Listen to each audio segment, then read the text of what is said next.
So today, Reverend Furhman is going to address some of the synchronicities in his life to help us ponder the question, is there an order to the universe that presents synchronicities to us? And is this part of a divine plan? He says when we open our spiritual eyes, we will recognize that everything is unfolding in divine order. So Dr. Furhman, thank you for being here, and I'll let you take it away. Mike, thank you so much. Thank you all for joining us this morning. I must say that I feel very much at home here, that the message that you folks are sharing is the same message that we share with the Interfaith Temple and with the new seminary, the message of inclusiveness, the message of understanding, the message of compassion, and most importantly, the message of universal love.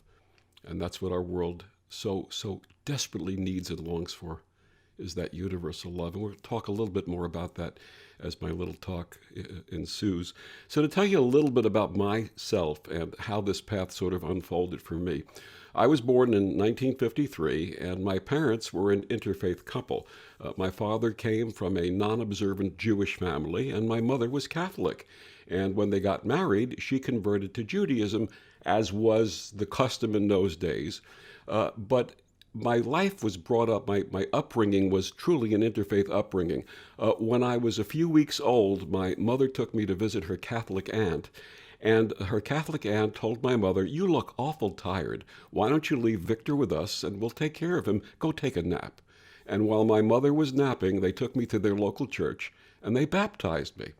So as I shared, and some may take a little offense to what I'm about to say, but in the first 8 weeks of my life, I was snipped and dipped. So I had both experiences as a child, and this total embracing of all the religions and all the faiths.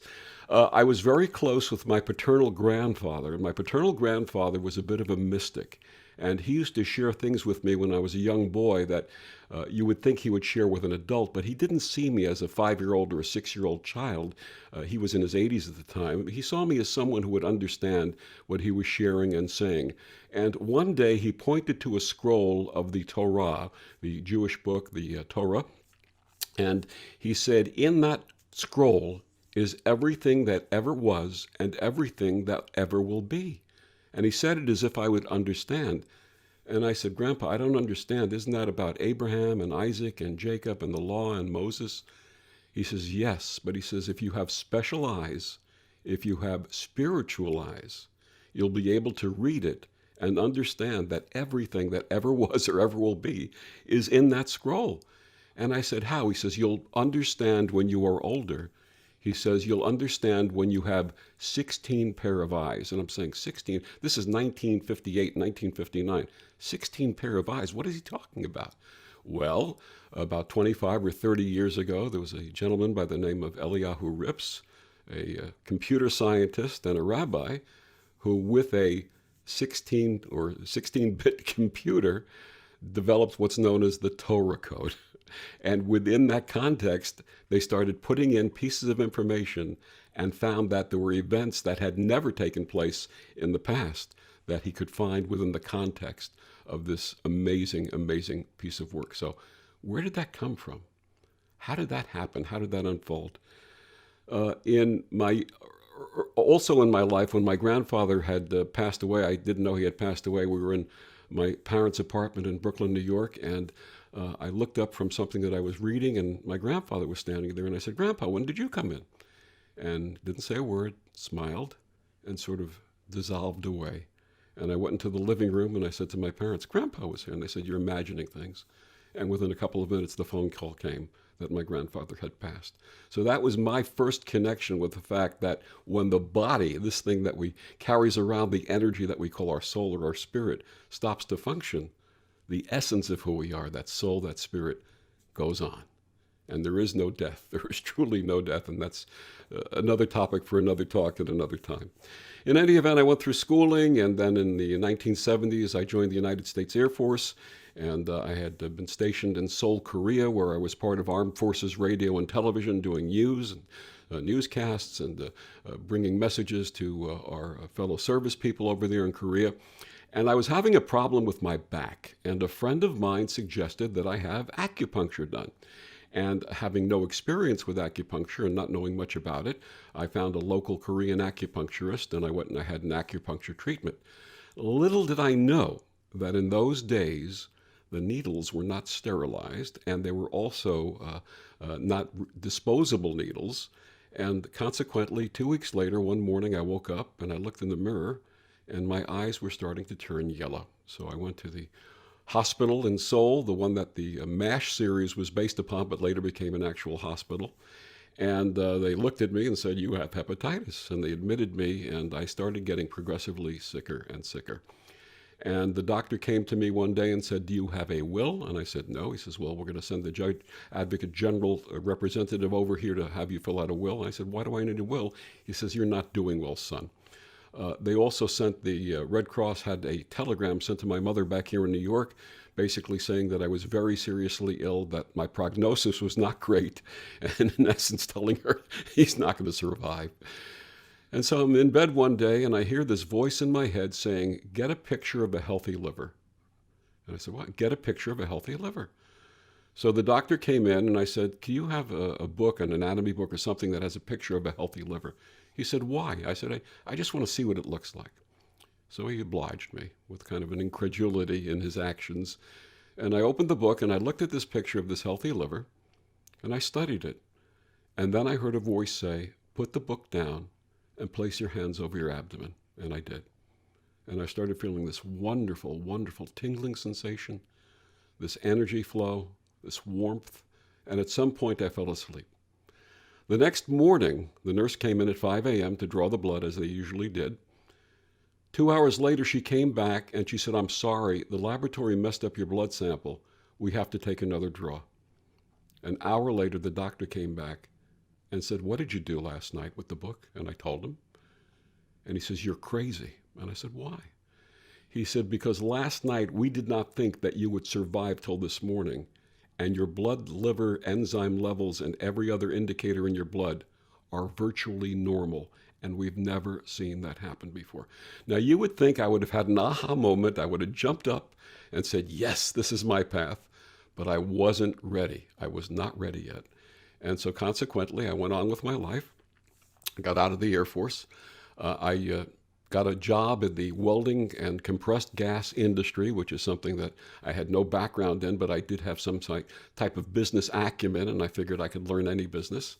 And I went into that business, and during the course of that business, a lot of wonderful things ensued in terms of my spiritual path. In my late 30s, again, I was having some issues with my back, and a friend of mine said, "Why don't you try taking yoga classes?" And I said, "Okay." And I found a yoga class at a local high school, an evening class. And the name of the person who was teaching the class, it said in the program, was Judy Hamsa. And something about that name resonated with me. I didn't know why, but something about Hamsa resonated with me. And so I started taking classes, yoga classes. And Judy and I became friends. And she said, "You know, I love your voice. Would you start facilitating meditation?" So I started facilitating meditation. And she said, "You know, we're going to go on these yoga retreats to a Zen monastery in Livingston Manor, New York." And we started going on these retreats, and I would facilitate meditation. We'd have wonderful gatherings and yoga. And at one of those gatherings, someone mentioned the word Reiki. Now, I'd never heard Reiki consciously in this lifetime, but something about that word resonated with me. And so there were three of us, my teacher and another friend and myself. And this was October of that year. They said, "Oh, well, that's something we'll look into next year." 2 weeks later, we were in our first Reiki class together. And Reiki became the spiritual rocket fuel, the change agent in my life. Reiki was just, there was an opening that took place that I just can't explain. And I can't verbalize it. But anyone who's had one of those aha revelationary moments in their life, that spiritual aha moment, will understand what I'm talking about. One of the Reiki classes, the Reiki teacher had us do an exercise where he had us fold our hands and then take our thumbs and point them into the center of our chest and said, "Close your eyes and see what comes to you." And as I was doing this, I saw an angel. Now, angels were never part of my consciousness up to that point. but I saw this golden glowing form that appeared to be an angel. And I said to the teacher, I see an angel. He said, ask the angel its name. And without even saying anything, I heard Gabriel. Okay. That evening I went home, and my daughter, who was 11 at the time, I said, do you want to try this Reiki?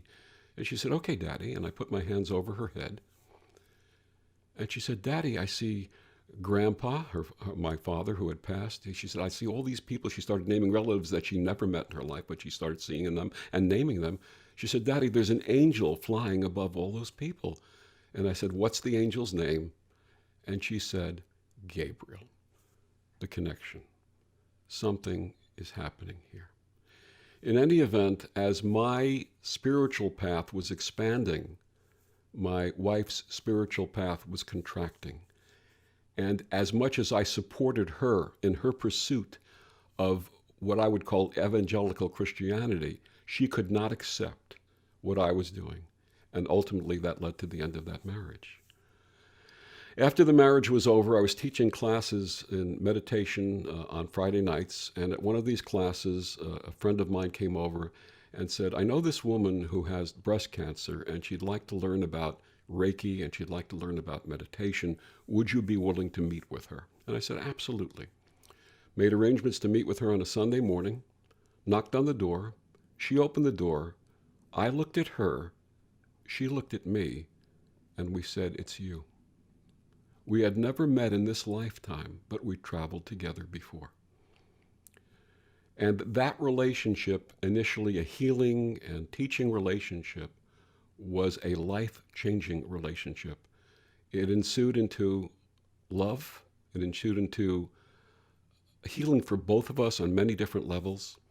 And in those days, we were talking about the fact that I like to go into hospital and do Reiki, but in those days, you either had to be a licensed massage therapist or you had to be an ordained in a faith where laying on of hands was considered to be a sacrament. And of course, having a full-time job, I could not go to 3 years of massage school. But she knew of an organization called the New Seminary for interfaith ministers, or for training of interfaith ministry. And she said, why don't you go and meet with the founder of the organization? His name was Rabbi Joseph Gelberman, who founded the seminary in the 1980s along with Swami Satchidananda and several other luminaries from many different faiths. And I said, okay. And I met the rabbi. And he insisted that not only would I enroll, but that Judy, my partner at the time, enrolled. And that he gave her free scholarship just to come in because he knew that she was supposed to be there with me. And one of his first lessons was to share with us an expression in Hebrew, Hakol Beseda. Now, some of you may know the word Seder from the Passover Seder, which is part of the celebration during Passover. It's the meal, the Passover meal. And the word Seder means order. Things are done in a specific order. The words Hakol, literally translated, means everything or the universe. Everything is in order. Everything is in order. Now, he said, if you asked most people who spoke Jewish or spoke the Hebrew language, and they said Hakol Beseder, that means everything is okay. It is what it is. It's God's plan. Nothing we can do about it. He said that's the wrong interpretation. He said Hakol Beseda means everything is unfolding in divine order, that there actually is a plan. And we have three choices when we're presented with each of these opportunities. When something comes into our life, we can either disregard it completely out of hand. We can say, that's interesting, but I'll file it away for later, not right now. This is something I'll do later. Or you can say, I embrace this. This resonates with me. I know that this is what I'm meant to do.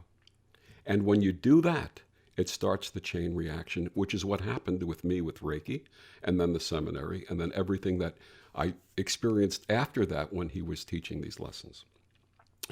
In any event, Judy and I attended the seminary. We had our ordination and graduation in November of '97, and in the time between my enrollment with her and our ordination, we had traveled together to the places that she loved in the United States. She loved the Grand Canyon. We went out there many times together to Sedona, Arizona. She loved that place. She called the Grand Canyon her church on earth because she felt so at home at the Grand Canyon.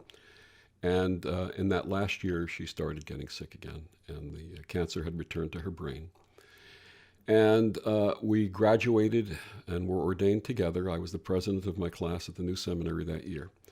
And in my speech, I honored Judy and talked about the type of woman and who she was.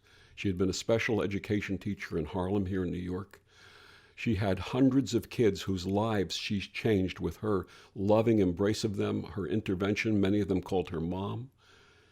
And in November, after the graduation, 2 weeks later, she went into a coma.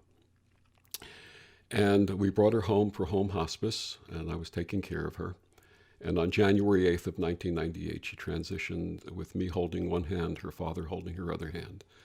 And she left with a smile on her face because she died knowing the lesson that she came here to learn. And that lesson was that she was loved. She taught me how to really love. She taught me how to open my heart fully in love. And I'll forever be grateful for her in that experience. Unbeknownst to me, at the graduation ordination seminary, there was a woman in the audience that day who was coming into the school who heard these words that I shared about Judy and said, "Where do you find a man who honors a woman the way this man is honoring this woman?" A seed had been planted that I didn't know about. I had become a dean with the school, was teaching with the school, was doing recordings for the school, and this woman kept popping up everywhere. And I said, "Who is this woman who keeps smiling at me?" And they said, "That's Lori Sue Brockway." And I said, "Oh, she's a new student of the school." I said, "Yeah, what did she do before?" "She was the editor-in-chief of Playgirl magazine." I said, "Wait a minute." I said, "I'm not Mr. January. I mean, she's not smiling at me because I'm this handsome or attractive guy." But I did not know that she had also a spiritual calling, and that calling brought her to the seminary. And we actually met, and then a couple of years later, the relationship ensued, and ultimately we've been together now 20, how many years, honey? 22 years. We've been together 21 years. It's been wonderful. And the things that we've shared together are absolutely wonderful. So again, there was a divine order. There was this, people use the term synchronicity, which was a term that was coined by psychoanalyst Carl Jung, meaning meaningful coincidences without causal relationship. Just a series of coincidences that happen without any type of connection, but they seem to be connected.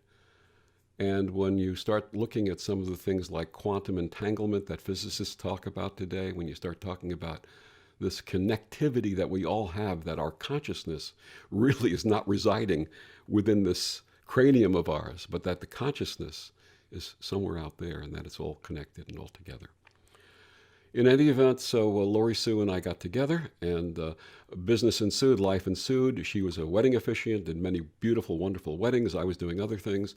And I was going to conferences out in Billings, Montana for an organization that had the software for the business that I was involved with.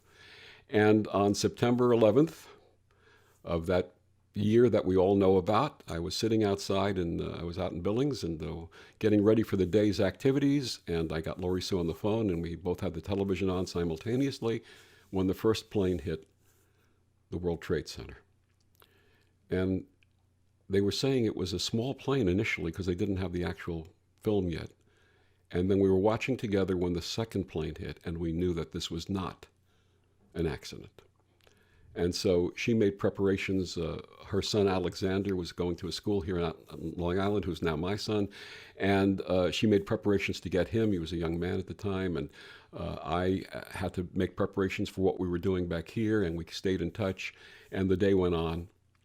And I was the president of the users group of the software out in Billings, Montana. And we normally would have a festive evening where we'd have a dinner and then have entertainment. And the person who was in charge of the company said, "How shall we proceed?" And I said, "We'll proceed together in fellowship. We'll have everyone together. I'll offer a prayer, and we'll see how the evening ensues, and we'll support each other." And we did. That Friday was the first flight out of Billings, and I got a flight out of Billings into Denver, and then Denver into Newark Airport because the New York airports were still closed, and took a cab back and reunited with Lori Sue.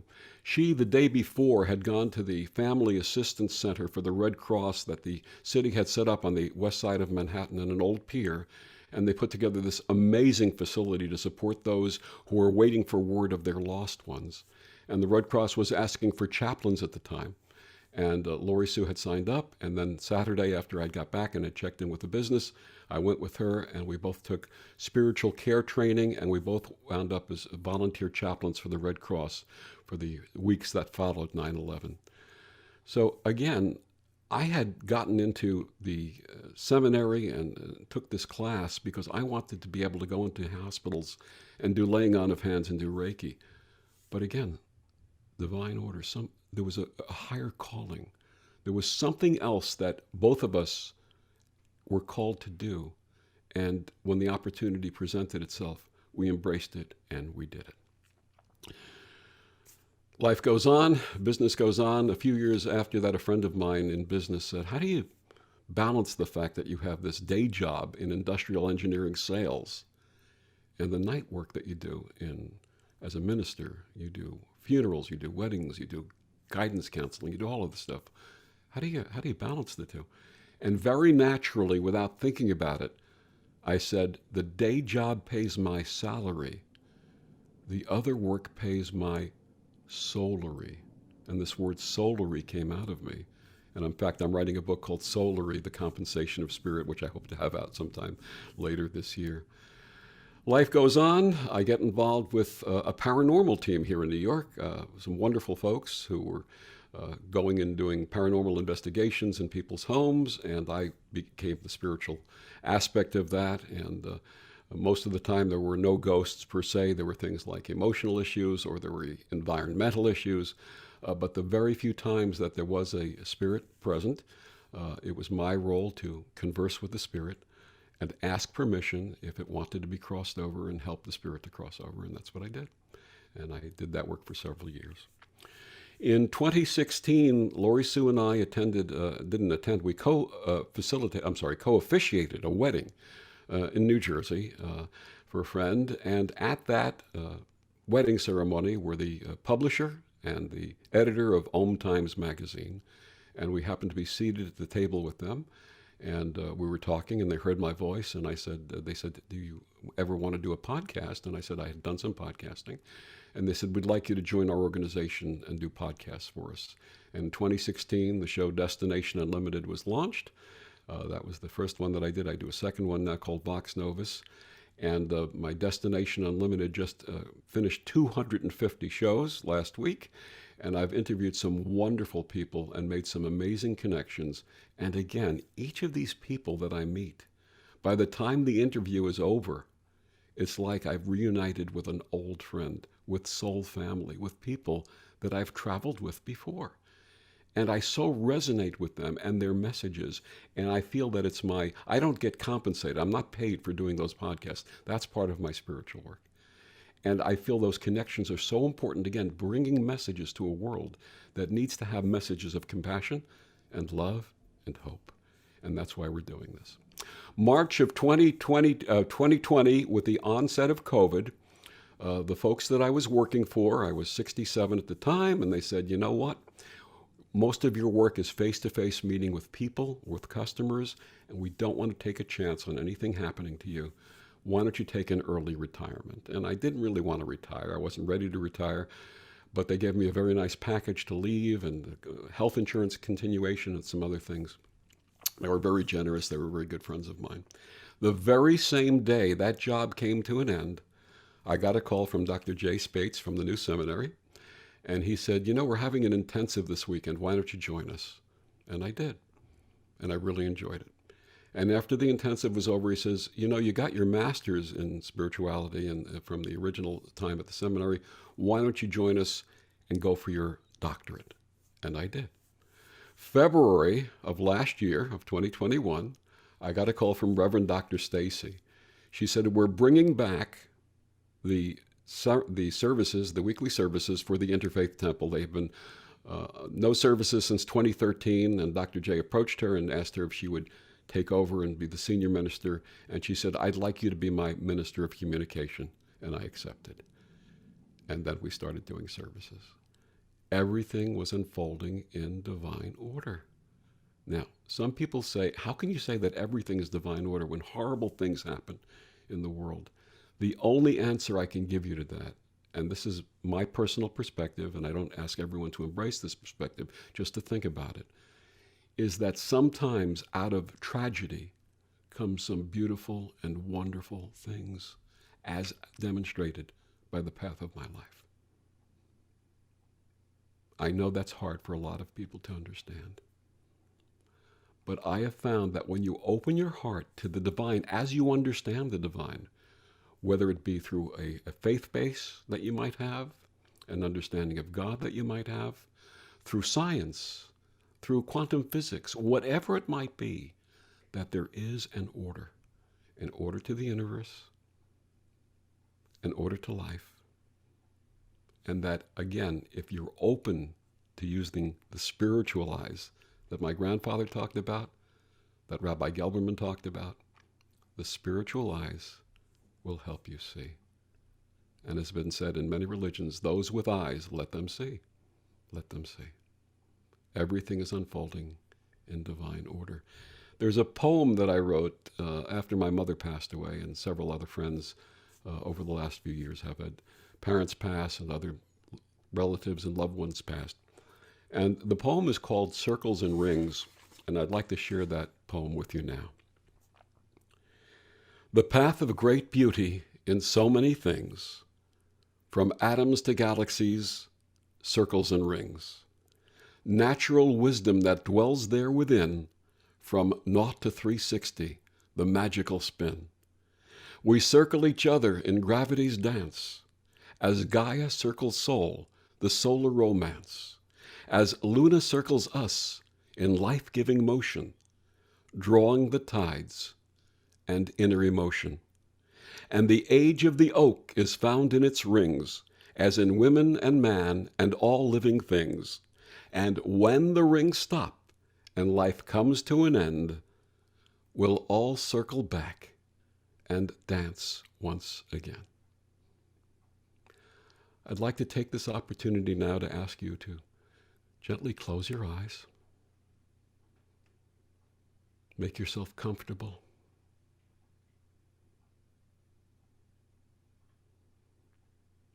Take a few deep and cleansing breaths at your own pace and level of comfort.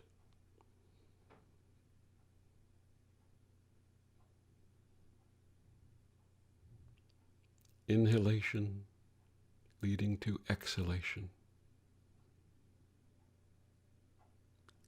Exhalation to inhalation. The pattern of life, the pattern of breath.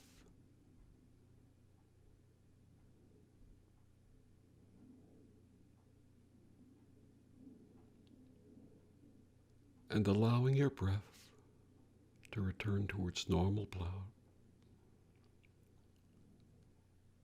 normal level of inhalation and exhalation. Begin to allow your body to relax.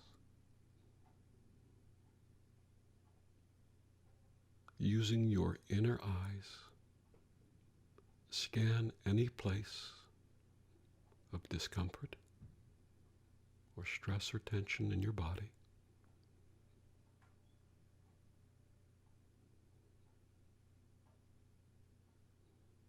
And if you sense anything that does not serve your purpose at this time, sense, visualize, or touch beautiful golden light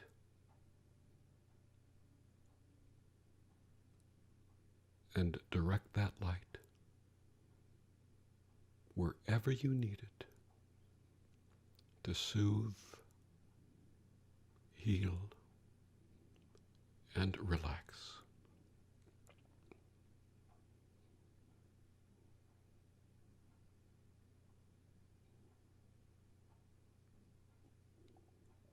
And as you do,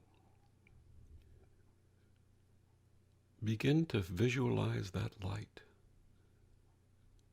filling your entire being from crown to your toes.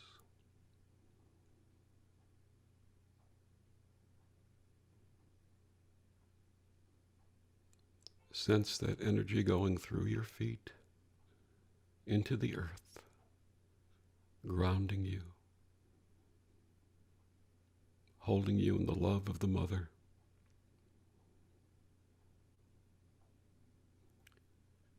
And then shooting out from the crown into the heavens. And feel yourself in balance between heaven and earth, and know that you are.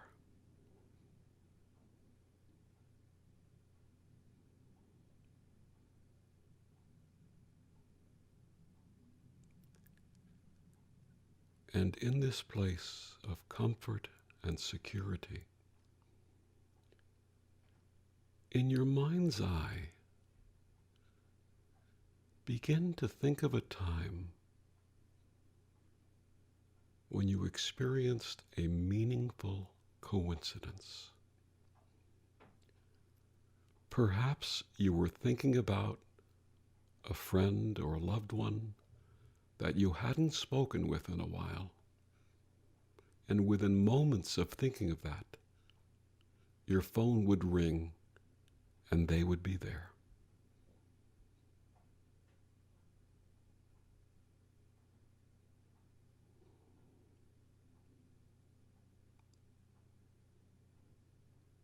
Think about a time or a place where you may have been and you were given an opportunity unexpectedly to be of compassion or help to someone in need.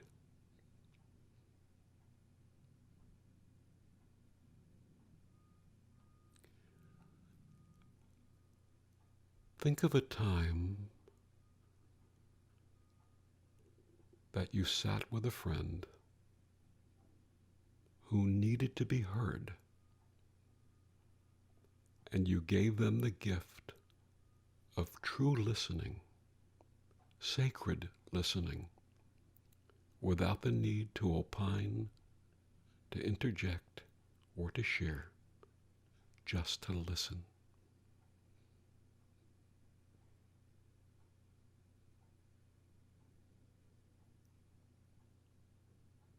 Think of a time when you needed to be heard and someone appeared for you to give you that gift of true listening.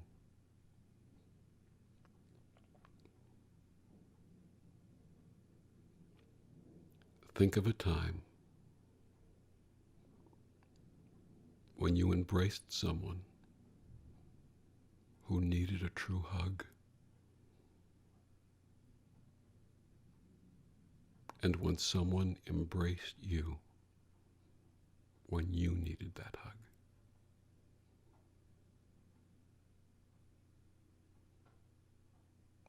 Think of a time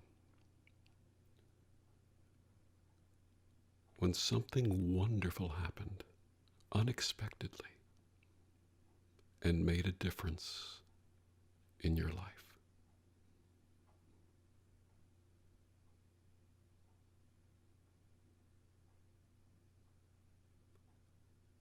And as these times and memories flow through you, begin to understand or recognize in whatever way resonates with you that this represents divine order.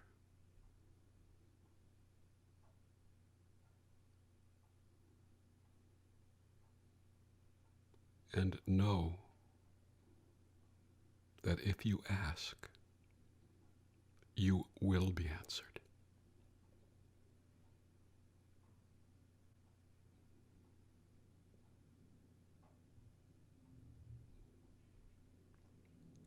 slowly allow your consciousness to return to the present place and time.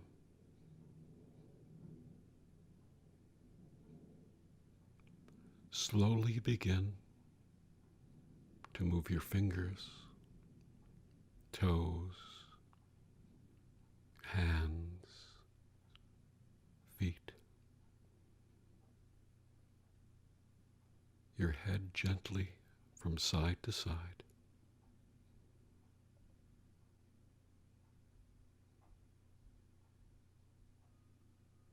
And begin to take 3 more deep and cleansing breaths. A breath for the body to be strong and healthy. A breath for the mind to be clear and bright. And a breath for your spirit to be light and free.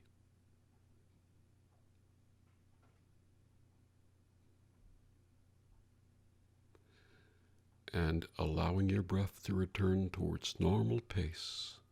When you feel ready, open your eyes.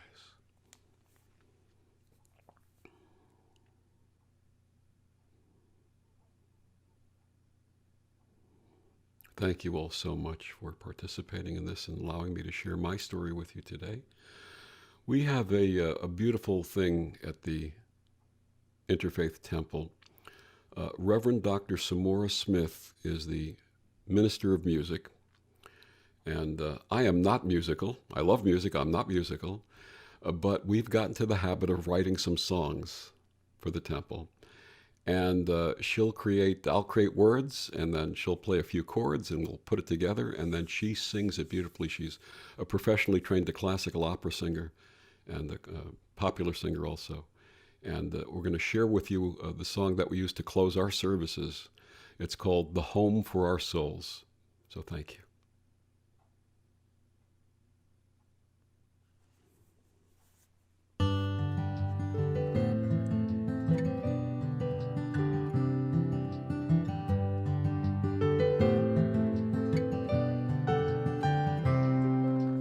This is my home, this is your home, this is our home, home for our souls.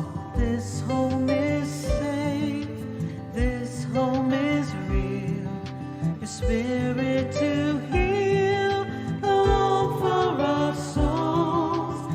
This is our home, sisters and brothers, to grow and discover a home for our souls. This home is filled with comfort and care, compassion to share, home for our souls. This is our home, filled with real love, the heavens above, home of our souls. This is our home, sisters and brothers, grow and discover, home of our souls. This is our home, this is your home, this is our home, home for our souls. This is our home, to worship and pray, spread love every day, home of our souls. This is my home, this is your